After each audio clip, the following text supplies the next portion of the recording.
नमस्कार, सुबह के 10 बज रहे हैं। एबीपी न्यूज पर हाजिर हूं मैं रुमाना इसार खान। दिल्ली में हुई हिंसा के पीछे क्या इंटरनेशनल साजिश थी? क्या इसके पीछे खालिस्तानी संगठन थे? ये सवाल इसलिए उठ रहे हैं क्योंकि दिल्ली पुलिस ने इस मामले में एक केस दर्ज किया है। पिछले दिनों पर्यावरण एक्टिविस्ट ग्रेटा थनबर्ग ने किसान आंदोलन का समर्थन करते हुए ट्वीट किया और अपने ट्वीट में टूल किट शेयर की। पुलिस ने अब इस टूल किट को बनाने वालों के खिलाफ केस दर्ज किया है। एफआईआर में ग्रेटा का नाम नहीं है। तो सबसे पहले आप पूरी रिपोर्ट देखकर मामले को समझ लीजिए, उसके बाद चर्चा करेंगे।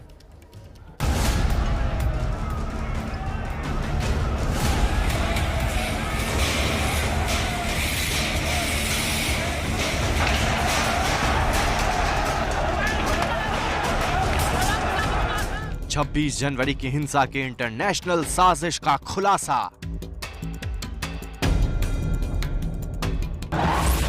खालिस्तानी समर्थकों के हाथों खेल रही है स्वीडिश गुड़िया। ग्रेटा के भारत विरोधी नफरत के पीछे फंडिंग का खेल। How dare you?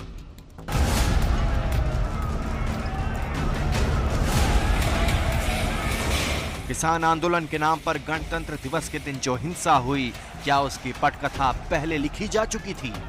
ये सवाल अब तक एक पहेली थी जिसका पर्दाफाश दिल्ली पुलिस ने किया है। गुरुवार को दिल्ली पुलिस ने दावा किया कि ग्रेटा थनबर्ग ने ट्विटर पर आंदोलन को हवा देने के लिए जो टूल किट जारी किया था वे एक बड़ी साजिश का हिस्सा है, क्योंकि 26 जनवरी को हूबहू वैसी ही हिंसा हुई। और इस हिंसा के साजिशकर्ता और ग्रेटा थनबर्ग का क्या रिश्ता है वो हम आपको बताएंगे, लेकिन उसके पहले आप दिल्ली पुलिस का दावा सुन लीजिए। ये बिल्कुल कॉपी कैट, बिल्कुल एग्जीक्यूशन था।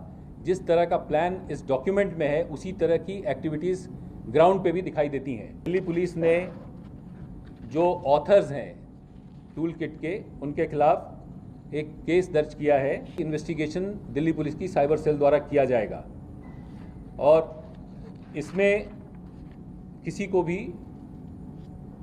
हम लोगों ने अभी नेम नहीं किया है। यह है वो टूल किट जिसकी बात दिल्ली पुलिस कर रही है। इसमें 26 जनवरी का जिक्र 14 बार किया गया है। इसे ग्रेटा ने 3 फरवरी को ट्वीट किया था, जिसे अब डिलीट कर चुकी हैं। यह इस बात का खुलासा करता है कि कैसे दिल्ली में हुई हिंसा की साजिश की प्लानिंग से ही रची गई थी। सब कुछ पूर्ण नियोजित था, इसलिए 26 जनवरी के दिन इंटरनेशनल लेवल पर विरोध का आह्वान किया गया और जब हिंसा हो गई उसके बाद ग्रेटा ने अपना ट्वीट डिलीट कर दिया।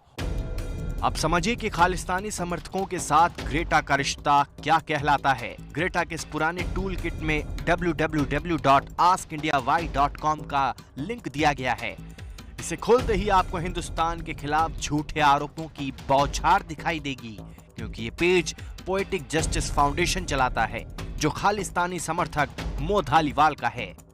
पोएटिक जस्टिस फाउंडेशन के इंस्टाग्राम पेज पर जाएं तो इस बात का पता चलता है कि यह संस्था पॉप सिंगर रिहाना और एनवायरमेंट एक्टिविस्ट ग्रेटा थनबर्ग को फंड करती है, यानी पैसों से उनकी मदद करती है। ऐसे में पूरी कहानी के सिरे आसानी से जोड़े जा सकते हैं। यहाँ कहानी बिल्कुल साफ है कि खालिस्तानी समर्थक नामचीन लोगों के पीछे छुपकर हिंदुस्तान के खिलाफ नफरत फैलवा रहे हैं। जो खुफिया मसला चल रहा था वो उसको उन्होंने बाहर व्यापक रूप से निकाल दिया। भारत विरोधी नफरत का खालिस्तानी खेल यही नहीं रुका, क्योंकि ग्रेटा ने जो नया टूल किट जारी किया है उसमें पूरा प्रोपेगेंडा और झूठ फैलाया गया है। इसमें अर्जेंट एक्शन शीर्षक के तहत किसानों के समर्थन में ट्विटर पर अभियान चलाने का जिक्र है। 13-14 फरवरी को बड़े प्रदर्शन का आह्वान है। दूसरा शीर्षक है प्रायर एक्शन, यानी 13-14 फरवरी के प्रदर्शन से पहले किए जाने वाले काम। इसमें पीएमओ, कृषि मंत्री, राष्ट्राध्यक्ष, आईएमएफ, डब्ल्यूटीओ और वर्ल्ड बैंक को टैग करने के लिए कहा गया है। इस नए टूल किट में 3 अलग-अलग लिंक भी दिए गए हैं। पहले लिंक में किसानों के समर्थन में ऑनलाइन हस्ताक्षर अभियान चलाने का जिक्र है। तीसरे लिंक में इंग्लैंड के सांसदों को भारत के किसानों के समर्थन में कैसे लाया जाए इसका जिक्र है। लेकिन यहाँ दूसरे लिंक में फिर से खालिस्तान की एंट्री है। लिंक का शीर्षक है भारत शांतिपूर्ण प्रदर्शनकारियों के खिलाफ हिंसा का इस्तेमाल क्यों कर रहा है, #AskIndiaWhy। अब जरा गौर कीजिए कि ग्रेटा थनबर्ग ने पहले जो टूल किट ट्वीट किया था उसमें भी ये आस्क इंडिया वाई नाम से पेज था, जिसको चलाने वाला खालिस्तानी समर्थक मो धालीवाल है। और इस नए टूल किट में भी हैशटैग आस्क इंडिया वाई का प्रमुखता से जिक्र है। नए टूल किट में पीएम मोदी के खिलाफ नफरत भरे लेख लिखे गए हैं। विवादों के बीच गुरुवार शाम को ग्रेटा ने एक और ट्वीट किया, लिखा, मैं अब भी किसानों के साथ खड़ी हूँ और शांतिपूर्ण आंदोलन का समर्थन करती हूँ। नफरत और धमकी इसे बदल नहीं सकती। इस ट्वीट का मतलब ये है कि खालिस्तानी समर्थक अब भी ग्रेटा के पीछे छुपकर भारत के खिलाफ इंटरनेशनल साजिश रच रहे हैं और स्वीडन की ग्रेटा उनके हाथों में खेल रही है। मैं आपका परिचय कराती हूँ। खास मेहमान इस वक्त मेरे साथ मौजूद हैं बीजेपी के प्रवक्ता राजीव जेटली, कांग्रेस प्रवक्ता साधना भारती, अकाली दल के प्रवक्ता परविंदर सिंह सेठी और दिल्ली के पूर्व डीसीपी एल.एन. राव साहब। बहुत बहुत स्वागत आप सभी का। मुझे लगता है सबसे पहले साधना भारती को आना चाहिए। साधना भारती, कांग्रेस किसान आंदोलन का समर्थन करती है, लेकिन किसान आंदोलन के नाम पर ये खालिस्तानी खेल जो खेला जा रहा है, इसकी जिम्मेदारी कौन लेगा? देखिए, कांग्रेस की राष्ट्रीय प्रवक्ता होने के नाते बहुत जिम्मेदारी से मैं ये बात कह रही हूँ आपके चैनल के माध्यम से कि हम किसानों के शांतिपूर्ण आंदोलन का समर्थन करते हैं। और देखिए, दो तरह के राष्ट्रवादी हैं आज देश में। एक है गांधीवादी राष्ट्रवादी जो तिरंगे का सम्मान करते हैं और साथ ही साथ देश की आजादी में सहयोगी रहे हैं, लेकिन दूसरी तरफ है गॉडसेवादी राष्ट्रवादी जो कि ना तो तिरंगे का सम्मान करते हैं और देश में अराजकता का माहौल फैलाना चाहते हैं। और हमने देखा 26 जनवरी को वही लोग लाल किले पर थे, वही गॉडसेवादी गैंग के गुर्गे थे, जिन्हें तो हम आज भी कह रहे हैं आप पकड़िए, गिरफ्तार कीजिए। और जो अंतरराष्ट्रीय प्रोपेगेंडा की बात चल रही है, देखिए साधना भारती, चिल्लाइए नहीं, आराम से अपनी बात रखिए। यहाँ पर कोई किसी की बात काट नहीं रहा है, सबको मौका मिल रहा है आराम से अपनी बात रखने का। अब मैं आपसे ये समझना चाह रही हूँ कि किसान आंदोलन का आप समर्थन कर रही हैं, कांग्रेस समर्थन कर रही है, खालिस्तानी खेल इस किसान आंदोलन में जो खेला जा रहा है, इसकी जिम्मेदारी किसके सिर पर आएगी, मैं ये समझना चाह रही हूँ। और अभी आपने जिस तरीके से गांधीवादी और गोडसेवादी का फर्क समझाकर ये जिम्मेदारी बीजेपी के कंधों पर डालने की कोशिश की है, तो क्या आप ये कह रही हैं कि ग्रेटा थनबर्ग, रियाना, मियां खलीफा जो ट्वीट कर रही हैं, वो सब क्या बीजेपी की साजिश है? अरे मैं तो कह रही हूँ कि इनका हिंदुस्तान से कोई लेना देना नहीं है। मैं क्यों कहूंगी कि ये बीजेपी की साजिश है? लेकिन जो हिंदुस्तान के अंदर हुआ उसकी जिम्मेदारी कौन लेगा? नंद किशोर गुर्जर जो भाजपा के विधायक है रोमाना जी, वो एक पत्र लिखते हैं गृह मंत्री को, ये कहते हुए कि किसान नेताओं को फांसी पर लटका दो। वो पत्र क्यों नहीं लिखते प्रधानमंत्री जी को कि जो गृह मंत्री हैं, जो लाल किले की सुरक्षा करने में नाकाम रहे, उन्हें की बर्खास्तगी की जाए।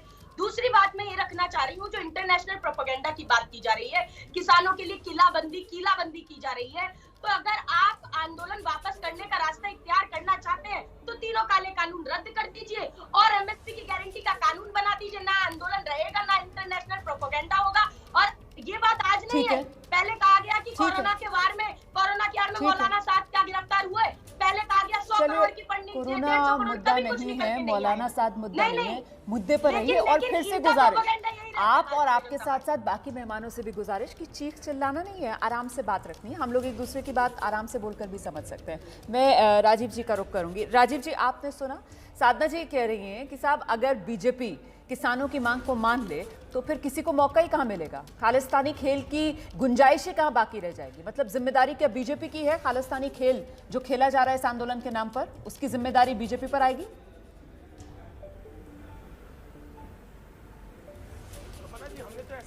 शायद मेरे देश का किसान सड़कों पर उतरा हुआ है और उसकी कोई जायज मांग हो सकती है, उसके लिए हमने चर्चा भी करी और चर्चा 3 दौर की और तीनों दौर की चर्चा के अंदर किसान भाइयों द्वारा विज्ञान भवन के बार बार बोला गया कि सरकार के साथ समन्वय बैठ गया है और हम लगभग हल के करीब हैं। ऐसी तो कोई मांग नहीं थी कि बिल वापसी करी जाए, लेकिन हमें ये जो नया एक टूल किट आया है इसमें हमें इसका अंदाजा नहीं था। इसके प्लास पेचकस जितने भी औजार हैं वो यहाँ आपके चैनल पर भी बैठते हैं। राजीव जी आप क्या कह रहे हैं सर? किसानों की जितनी बैठकें हुई हैं और किसान नेताओं ने जितने बयान दिए हैं, उन सब में उनकी तरफ से बार बार इस बात को अंडरलाइन किया गया है कि हमें ये कानून मंजूर नहीं है। 1.5 साल के लिए स्थगित कर दो इन कानूनों को, ये भी हमें मंजूर नहीं है। हम सिरे से चाहते हैं कि कानून खारिज किए जाए। ये बात तो सर शुरू से हर किसान नेता दोहरा रहा है। तो इसमें आप मेरे ख्याल से जो सवाल उठा रहे हैं वो गलत कर रहे हैं। यहाँ आप पर जो सवाल उठ रहा है वो ये सवाल उठ रहा है कि साहब क्या बीजेपी अपनी जिद की वजह से किसान आंदोलन को खालिस्तानी खेल का मैदान बना रही है? रोमाना जी, शायद वक्त कम होगा, आप दोबारा पैकेज नहीं चला पाएंगे। अगर विज्ञान भवन की तीनों प्रेस कॉन्फ्रेंस को अपने टीवी पे अभी चलाकर दिखा दें तो मैं आपको दावा करता हूं इस बात का कि किसान भाइयों द्वारा ये बात रखी गई कि जो हमारी मांगे थी बिल में बदलाव की, वो मांगे सरकार ने मान ली है। मैं दावा करता हूं इस बात का, पैकेज चला दीजिए तीनों प्रेस कॉन्फ्रेंस का। खैर एनी अभी वो सब्जेक्ट वो नहीं है। सब्जेक्ट ये है आप कि जो दावा कर रहे हैं अगर उस दावे में दम होता तो फिर तो किसान पहले ही वापस चले जाते ना, फिर तो किसान पहले ही वापस चले जाते। मैंने यही कहा आपसे यूटर्न उसके बाद मैं इसीलिए आपसे पूछ रही हूं ये सवाल कि आप पर ये सवाल उठ रहा है विपक्ष की तरफ से कि बीजेपी अपनी जिद की वजह से किसान आंदोलन को खालिस्तानी खेल का मैदान बना रही है। ये सवाल आपसे है। बिल्कुल नहीं, बिल्कुल नहीं। किसानों के प्रति जितना नरम रवैया भारतीय जनता पार्टी की सरकार ने अपनाया, जितना बजट भारतीय जनता पार्टी ने दिया, जितनी किसान सम्मान निधि भारतीय जनता पार्टी ने दी, जितनी एमएसपी हमने दी, जितनी बड़ी प्रोक्योरमेंट हमने की, आज तक इतिहास में नहीं हुई। तो जब इतनी बातें करने के बाद और एक छोटे किसान को जो देश के जम्मू कश्मीर से लेकर कन्याकुमारी और वहां मिजोरम से लेकर के गुजरात तक फैला, उसकी चिंता करने का काम भी हमने किया। तो ये जो दावा किया जा रहा है बार बार कि हमने बिल वापसी की बात करी, ये बिल्कुल झूठ बात है। बिल्कुल ये बात नहीं थी। बात केवल इतनी थी कि हमें इसमें बदलाव चाहिए और बदलाव के लिए सरकार तैयार थी, उसके लिए प्रस्ताव भी लेके आई। मैं दूसरी बात कह रहा हूं, बार बार मेरी बात कट जाती है बीच में।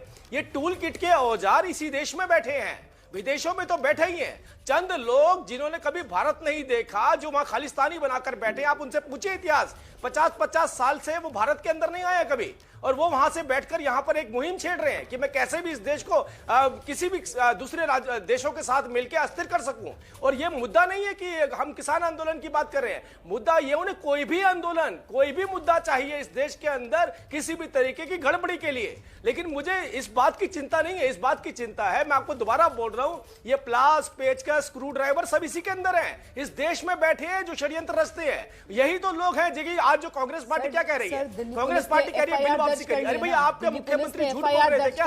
आपके मुख्यमंत्रियों ने झूठ बोला। ये तमाम जो टूल, प्लास, नट बोल्ट जिनका आप जिक्र कर रहे हैं, उनमें से किन किन को दिल्ली पुलिस गिरफ्तार करती है? हम तो इंतजार कर रहे हैं सर, देखते हैं दिल्ली पुलिस क्या तस्वीर रखती है देश के सामने। आप लेकिन जो सवाल उठा रहे हैं, मुझे लगता है परविंदर जी को आना चाहिए। परविंदर जी, जिस तरीके से किसान आंदोलन खालिस्तानी खेल का मैदान बन गया है सर, अब उसमें तो कोई शक शुबा की गुंजाइश रही नहीं है। आपको क्या लग रहा है, ये जिम्मेदारी किसके सिर पर आ रही है सर? कौन जिम्मेदार है इन हालात तक पहुंचाने के लिए? देखिए, मैं सबसे पहले तो एक बात अंडरलाइन कर देना चाहता हूं कि जो देश की सुरक्षा है, जो देश का सम्मान है, जो देश की सुरक्षा है, उसके साथ कोई कॉम्प्रोमाइज़ नहीं है। देश की सरकार को, देश की सीआईडी को, देश की रॉ को, देश की इंटेलिजेंस को, देश की पुलिस को, देश की सरकार को उसका ध्यान रखना चाहिए। एक किसान अपनी मांग लेके, बेचारा गरीब किसान आके बैठ क्या गया, कभी उसको शाहीन बाग से जोड़ दिया गया, कभी उसको टुकड़े टुकड़े गैंग से जोड़ दिया गया, कभी खालिस्तान से जोड़ दिया गया। मैं आपको एक बात बता देना चाहता हूं और सरकार को भी एक बात कह देना चाहता हूं कि इस देश के अंदर खालिस्तान का समर्थन कोई नहीं करता। जो चीज़ नहीं है आप उसका बीज मत बोइए। ये देश के लिए एक बहुत बड़ा थ्रेट है। जो चीज़ नहीं है, जो यहाँ के देशभक्त लोग हैं, जो सिख लोग हैं, वो देश के लिए अपनी जान देने के लिए हमेशा तत्पर रहते हैं। उनका एक इतिहास है, उनका एक बहुत बड़ा इतिहास है जो कुर्बानियों से भरा हुआ है। परविंदर जी, यहाँ पर कोई किसी की देशभक्ति पर सवाल नहीं उठा रहा है। परविंदर जी, यहाँ कोई किसी की देशभक्ति पर सवाल नहीं उठा रहा है। यहाँ कोई किसी को सर्टिफिकेट देने का काम न कर रहा है और ना मैं ये होने दूंगी सर, कम से कम इस डिबेट में। तो मैं आपसे ये समझना चाह रही हूँ सर, अभी आपने जिस तरीके से कहा कि किसान बैठे हुए हैं, कभी किसानों को शाहीन बाग से जोड़ने का काम, कभी किसानों को खालिस्तानी आंदोलन से जोड़ने का काम, लेकिन सर कोई तो जिम्मेदारी लेगा ना। ये कौन कर रहा है? किसी की तो ये साजिश होगी ना। क्या किसान आंदोलन हाईजैक हो गया है? अब ग्रेटा थनबर्ग, रियाना, मियां खलीफा, इन जैसे लोग विदेशों में बैठकर अगर टूल किट जारी कर रहे हैं, बाकायदा तारीखें बता रहे हैं कि किस तारीख को कहां पर जमीन पर उतरकर विरोध करना है, भारत के खिलाफ हैशटैग चलाने हैं, एक तरीके से डिजिटल स्ट्राइक कर देनी है हिंदुस्तान के खिलाफ, तो सर कोई तो जिम्मेदारी लेगा।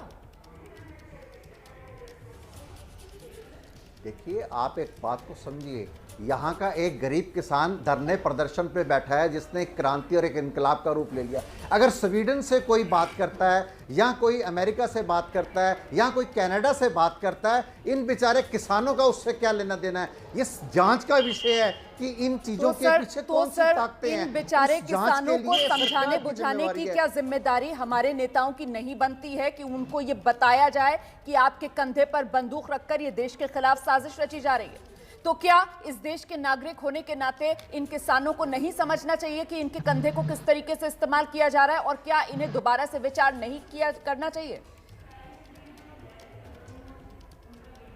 देखिए, आप एक बात को समझिए, जो किसान संगठन है, जो बहुत देश का किसान है, जो उसके संगठन के नेता हैं, बड़े पढ़े लिखे, बड़े सूझवान लोग हैं और शांतिपूर्ण ढंग से इतने ऑर्गेनाइज्ड वे में वो अपना धरना प्रदर्शन कर रहे हैं, जिसकी प्रशंसा हमारे देश में नहीं पूरे संसार के अंदर हुई है। वो अपनी मांग को लेकर बैठे हुए हैं, वो अपने फ्यूचर को लेकर बैठे हुए हैं। सरकार, इसके लिए सरकार की बड़ी जिम्मेवारी है। अगर सरकार ने इस चीज को इतना लिंगर ऑन करा, वार्ता खेली, अगर सरकार इसका डिसीजन चाहती तो 5 मिनट के अंदर डिसीजन निकलता है। अगर किसान उस बिल को चाहते नहीं है, वो चाहते हैं इसको रद्द कर दिया जाए। मैं चाहता हूं दूसरी मीटिंग के अंदर किसानों ने कहा यही था, तो राजीव yes जेटली जी और कह रहे no। हैं। नहीं, राजीव उसके जेटली बाद जी कह रहे हैं कृषि कि मंत्री जी ने शुरुआत में कहा- तो बात यही थी, शुरुआत में तो वो कह रहे हैं बात नहीं। यही थी कि जो हमारी आपत्तियां हैं आप उनको दूर कर नहीं, दीजिए। नहीं, सरकार ने उन्होंने प्रस्ताव कहा दिया था, आपत्तियां दूर मैं- करने मैं के उन- लिए, लेकिन मैं- किसान अड़ गए।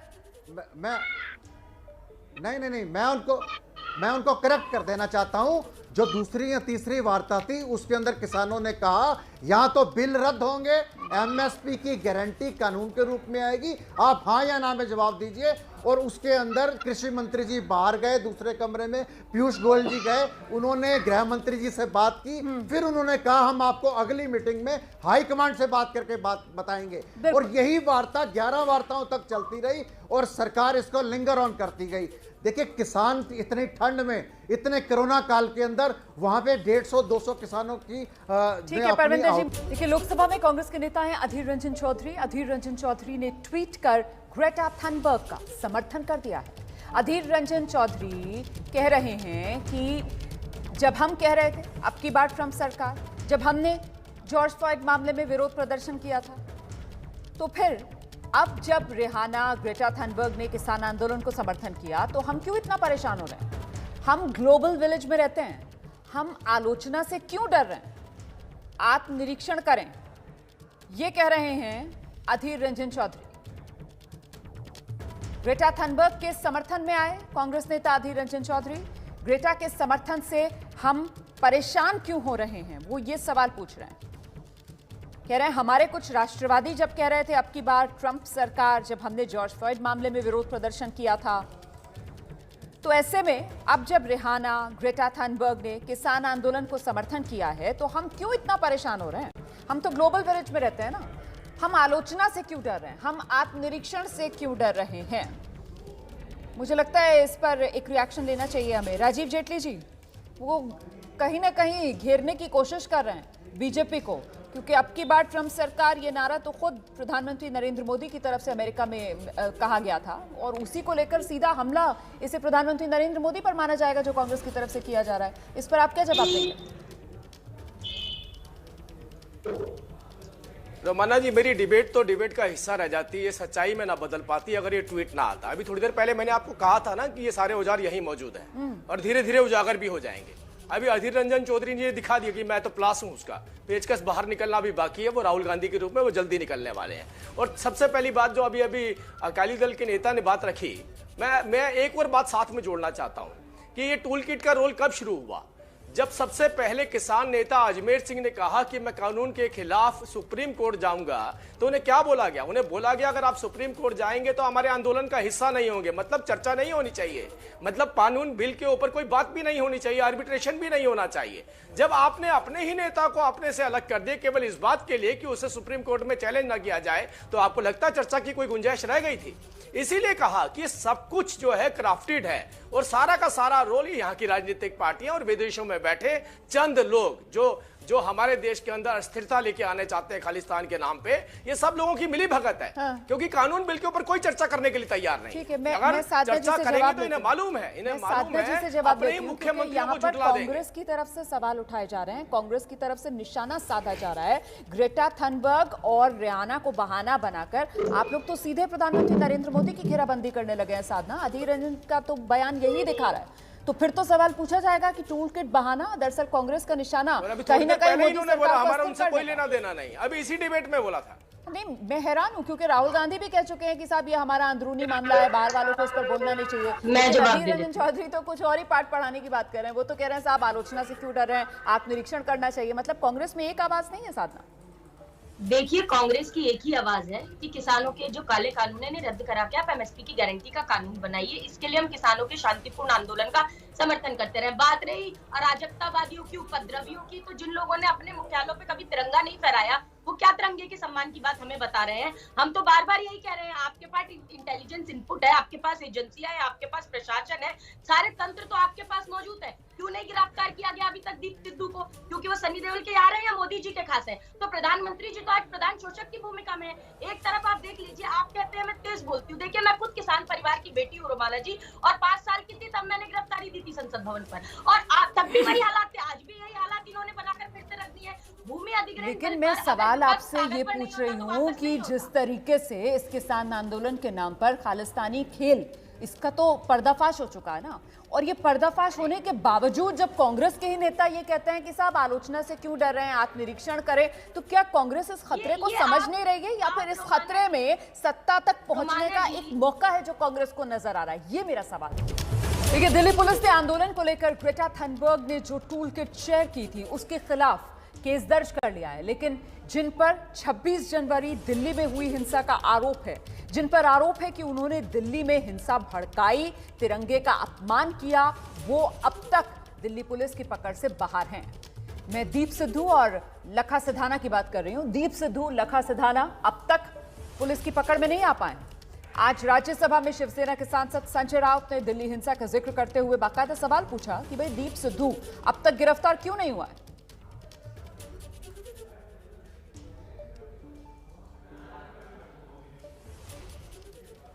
किसान आंदोलन को भी बदनाम करने की कोशिश या साजिश चल रही है। मुझे लगता है देश के प्रतिष्ठा के लिए ठीक नहीं है, किसानों के लिए ठीक नहीं है, हम सब के लिए ठीक नहीं है। 26 जनवरी लाल किले पर तिरंगे का अपमान हुआ, उससे हमारे प्रधानमंत्री बहुत दुखी हो गए, पूरा देश दुखी हो गया। लेकिन लाल किले पर तिरंगे का अपमान करने वाला जो कोई दीप सिद्धू है, वो कौन है, किसका आदमी है, उस बारे में तो आप नहीं बताते। वो किसका आदमी है, उसको किसने ताकत दी है, ये सिद्धू अब तक पकड़ा नहीं गया।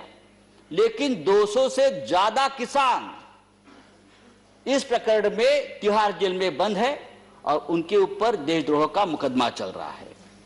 100 से ज्यादा आंदोलक जो युवा है वो लापता है। वो कहां है, पुलिस ने उसका क्या किया, उसका एनकाउंटर किया है, क्या क्या मार दिया, वो पता नहीं है। और अब मेरे साथ आप देख सकते हैं मेरे सहयोगी जगविंदर पटियाल मौजूद हैं। जगविंदर, ग्रेटा की टूल किट के खिलाफ केस दर्ज हो गया, लेकिन जो दिल्ली हिंसा के दौरान दिल्ली में मौजूद थे, जिनके खिलाफ पुलिस ने केस तो दर्ज किया है, वो दीप सिद्धू, लखा सिधाना, अब तक पुलिस के हाथ इनके मामले में खाली हैं। जांच कहां तक पहुंची है? देखिए, जांच पर इसीलिए सवाल उठ रहा है और उसका राजनीतिकरण भी इसलिए होने लगा है क्योंकि दिल्ली पुलिस इन दोनों आरोपियों को पकड़ने के लिए भी कार्रवाई उसी तरह से कर रही है जैसे किसी जेब तराश को ढूंढने के लिए कार्रवाई की जाती है कि इस पर इनाम रख दिया है, अब भागता रहे, कहीं भागता है, उसके बाद जो है वो कोर्ट में चले जाएंगे कि ये मिला नहीं, इसको प्रोक्लेम्ड ऑफेंडर डिक्लेयर कर दिया जाए। ऐसा नहीं होता है। ये देश की आन बान शान पर हाथ डालने वाले वो आरोपी हैं जिन्होंने ऐसा कर दिखाया है जो मुद्दतों से कभी हुआ नहीं था। दूसरी बात, किसान आंदोलन में इन्होंने कैसे एक अलग विचारधारा को पुरजोर से आगे उठाने में और देश की एकता अखंडता पर सवालिया निशान लगाने में कोई कसर नहीं छोड़ी थी। हालांकि अपने इरादों में काफ़ी हद तक कामयाब भी रहे, लेकिन पूरे देश ने देखा कि इन्होंने क्या तमाशा किया है। किसान नेता भी इनको आइसोलेट कर रहे थे और किसान नेताओं के खिलाफ ये अब भी फेसबुक पर लगातार बोल रहा है। सवाल दिल्ली पुलिस से है कि क्या इस तरह के आरोपियों को इतनी आराम से गिरफ्तार करने के लिए प्रयास होने चाहिए? क्यों उनके खिलाफ ताबड़तोड़ अभियान नहीं चलाया जाता? क्यों क्राइम ब्रांच पुलिस, नॉर्मल किसान को तो आप कभी भी पकड़ सकते हैं जिस पर आरोप हैं, लेकिन जिन लोगों ने उनको भड़काया, उकसाया, खालिस्तान के नारे लगवाए, खालिस्तान के विचारधारा को उन्होंने उस आंदोलन के अंदर जो है प्रवेश करवाया, उन तमाम लोगों के वीडियो एविडेंस है, उनको इस तरह से जेब तराश की तरह क्यों ढूंढा जा रहा है? उनको उस तरह से ढूंढा जाना चाहिए जैसे कोई क्रिमिनल होता है, जिस तरह से कोई गैंगस्टर होता है। और इनका अगर पिछला इतिहास देखा जाए तो भाई सनी देओल के कैंपेन मैनेजर रहे हैं। आपको ऐसा लगता है कि जिस शिद्दत के साथ पुलिस को इनको चेज करना चाहिए था, उस शिद्दत पे कुछ कमी है? क्योंकि कल ही खबर आई कि दिल्ली पुलिस ने बाकायदा 1-1 लाख रुपए का इनाम, 50-50 हजार रुपए का इनाम रख दिया है कि कोई भी सुराग है, कोई जानकारी दे इनके बारे में तो उसको हम देंगे। देखिए, ये एक सेट प्रोसीजर होता है, इनाम रखना, फिर कोर्ट में जाना, मिल नहीं रहा, पर्चा चिपकाना, पर्चा ना चिपके तो प्रोक्लेम्ड ऑफेंडर करना, इसमें कोई ऐसी कार्रवाई नहीं है। लाल किले में जाकर पूरे देश के सामने, सारे टेलीविजन चैनल्स के सामने मारपीट करना, तोड़फोड़ करना, लोगों की भीड़ को गुमराह करके वहां लेके जाना, ये साधारण क्राइम नहीं है। इससे पहले कितने इस तरह के क्राइम हुए हैं दिल्ली में, जो दिल्ली पुलिस को इसको इतने आराम से डील कर रही है। इनके खिलाफ एक SIT और एक अलग से टीम बननी चाहिए जो इनको ढूंढे। ये सवाल हमने 4 दिन पहले उठाया था कि भाई वो फेसबुक पर अपने लगातार मैसेज डाल रहा है, अपनी बेगुनाही के सबूत दे रहा है, ये कह रहा है कि मैंने कुछ नहीं किया, मैंने हिंसा नहीं भड़काई। क्या कर रहा है दिल्ली पुलिस का साइबर सेल? हमने ये सवाल पूछा था। तो दिल्ली पुलिस के आगे अब भी आग्रह है कि ये राज्यसभा में मसला नहीं पहुंचा होता अगर उसके खिलाफ ताबड़तोड़ कार्रवाई, ताबड़तोड़ छापेमारी हो रही होती। वो तो 4-5 फेसबुक पोस्ट डाल चुका है, 40-40 मिनट के फेसबुक पोस्ट डालकर जो है वो अपनी सफाई देता है। सनी देओल का कैंपेन मैनेजर रहा है, सनी देओल ने अब उससे किनारा कर लिया है और पंजाबी फिल्मों का एक्टर है। वो इस तरह से भाषणबाजी करता है जैसे दिल्ली पुलिस का उसको डर ही नहीं है। आप महत्वपूर्ण बात बता रहे हैं। फिलहाल बहुत बहुत धन्यवाद इस तमाम जानकारी के लिए। और जो आप सवाल उठा रहे हैं उनके जवाब क्या हो सकते हैं, ये जानने के लिए मैं सीधे आपको लेकर चलती हूँ। मेरे साथ एल एन राव साहब मौजूद हैं। एल एन राव साहब, जो यहाँ पर जगविंदर पटियाल बता रहे थे, मैंने कहा कि साहब दिल्ली पुलिस की तरफ से तो इनाम घोषित कर दिया गया। वो कह रहे हैं ये तो देखिए एक सेट प्रोसीजर है, लेकिन जिस तरीके से दिल्ली पुलिस को चेस करना चाहिए था इन आरोपियों को, वो कमी क्या आपको भी लग रहा है, नजर आ रही है इस वक्त जांच में? SIT का गठन तक नहीं हुआ है। देखिए रोहाना जी, मैं कई बार कई चैनल्स पे दिल्ली पुलिस को काफी अच्छे से सपोर्ट किया है, लेकिन इस सवाल पर मुझे भी दुख है कि जो लाल किला के क्राइम करने के लिए मेन परपेट्रेटर्स हैं उनको जानबूझकर अभी तक क्यों नहीं पकड़ा जा रहा है, ये मेरी समझ से बाहर है। मैं दिल्ली पुलिस की कार्यप्रणाली पर मैं शक नहीं कर रहा हूँ, लेकिन यहाँ पर डेफिनेटली मुझे भी लग रहा है कि उसमें पुलिस चाहे तो क्यों नहीं पकड़ सकती उसको। क्यों ये इनाम ये बिल्कुल जगविंदर पटियाल इनाम डालने से नहीं होता। पुलिस चाहे तो उसको 24 घंटे में पकड़ सकती है। एलन राव साहब, एलन राव साहब, आपने एक बहुत महत्वपूर्ण सा शब्द इस्तेमाल कर दिया, मतलब एक बड़ा भारी शब्द है ये, वो जो आपने जानबूझकर शब्द अभी इस्तेमाल किया। तो मुझे लग रहा है ऐसा ही। जी, मैं उसी को समझना चाह रही हूँ कि special crime branch Delhi police की मानी हुई टीम है, हाँ। और वो दिल्ली पुलिस चाहे तो पकड़ सकती है, उसको क्यों नहीं पकड़ा अभी तक? पूरा देश जानना चाहता है इस बात को। मैं हमेशा दिल्ली पुलिस की सपोर्ट करता रहता हूँ, लेकिन मैं इस मामले में बिल्कुल सपोर्ट नहीं करूंगा। ठीक है, लेकिन क्या करना चाहिए था? करना क्या चाहिए था दिल्ली पुलिस को? करना ये चाहिए था स्पेशल टीम बनाकर, स्पेशल सेल क्राइम ब्रांच का, उसका एड्रेस मालूम है, कैसे नहीं पकड़ा जाएगा वो? दिल्ली पुलिस चाहे 24 घंटे में कुछ भी पकड़ सकती है। एक उसको पर्स को छीनने वाले को तो किसी पॉलिटिकल आदमी का पर्स छीन जाता है, उसको 24 घंटे में पकड़ कर ले आते हैं। दीप सिद्धू, राणा और जितने आदमी हैं, मैं तारीफ करता हूँ पुलिस की, केस में रेस्टेंट किया है, उस बात में तारीफ करता हूँ। लेकिन जब केस दर्ज हो गया है, आज उसको कम से कम 10 से 12 दिन हो गए हैं उसको इस केस को दर्ज किए हुए, लेकिन अभी तक वो पकड़ा नहीं जा सका। ये मैं दिल्ली पुलिस की कार्य प्रणाली में बिल्कुल सवाल उठाना चाहूंगा। लेकिन जब आप ये सवाल उठाएंगे तो फिर सवाल तो पहुंचेगा कि साहब ये खाकी पर खादी का दबाव है क्या? मुझे लगता है इसी पर साधना भी कुछ जोड़ना चाह रही है। आइए साधना जी, सबसे पहले तो ये देखिए, सिद्धू जो है, दीप सिद्धू, इसका सरपरस्त कौन है ये पता होना चाहिए ना। कैसे जब हाई अलर्ट रहता है 26 जनवरी और 15 अगस्त को, दिल्ली राजधानी है, वहां लाल किले के द्वार कैसे खोल दिए गए? कैसे वो झंडा फहरा दिया उसने? तो ये बहुत जरूरी है जानना। दूसरी बात, क्योंकि भाजपा के प्रवक्ता ये कह रहे थे हम बहुत नरमी से पेश आए हैं, देखिए बड़ा गुस्सा आता है ये सोचकर कि वहां छावनी बना दी गई गाजीपुर बॉर्डर पर, दिल्ली की दहलीज पर। ये स्वच्छता अभियान की बात करते हैं, महिलाएं भी है वहां, नित्य क्रिया तक के लिए वहां महिलाएं कहाँ जाए, तो आप स्वच्छता अभियान की बात किस मुंह से करते हैं? दूसरी बात, टैक्स पेयर्स के पैसों से आप कीले ठुकवाते हैं, बल्लम ठुकवाते हैं। अरे इतनी कीले आपने भारत चीन बॉर्डर पे ठुकवाती होती तो चाऊ माऊ आकर हिंदुस्तान के अंदर गाँव बसाने की हिमाकत नहीं कर सकते थे। दूसरी बात, इन्होंने कहा कि किसानों के लिए हमने ये कर दिया वो कर दिया, किसान बजट 6% घटा दिया, इन्होंने 13% पीएम किसान जो सम्मान निधि है उसमें कर दिया। चलिए ठीक है,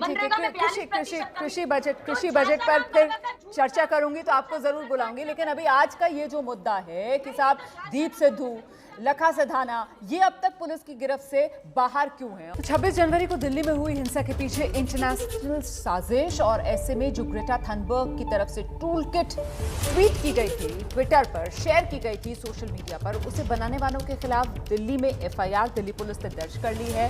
लेकिन ऐसे में परविंदर जी, क्या आपको ऐसा लगता है कि वो 26 जनवरी की हिंसा, उसके जो मुख्य चेहरे थे, जो मुख्य आरोपी थे, अगर वो दिल्ली पुलिस की पकड़ में नहीं आते हैं तब तक इस साजिश की परतें पूरी तरीके से नहीं खुल पाएंगी?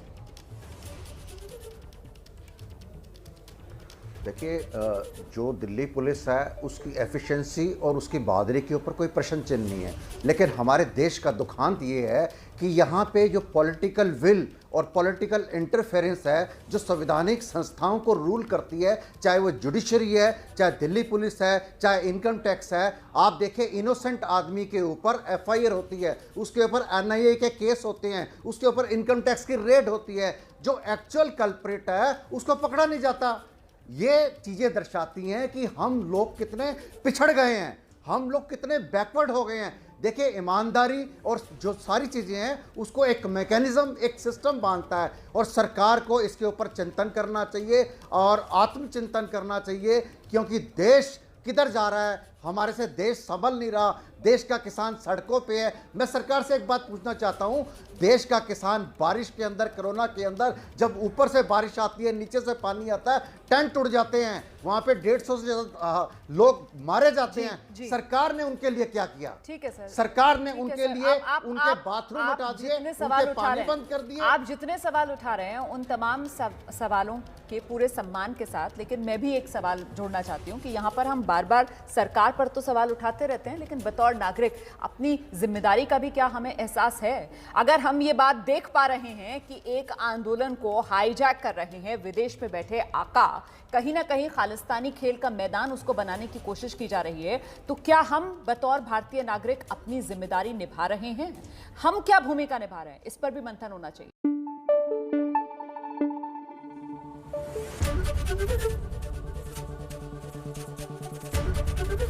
एबीपी न्यूज आपको रखे आगे।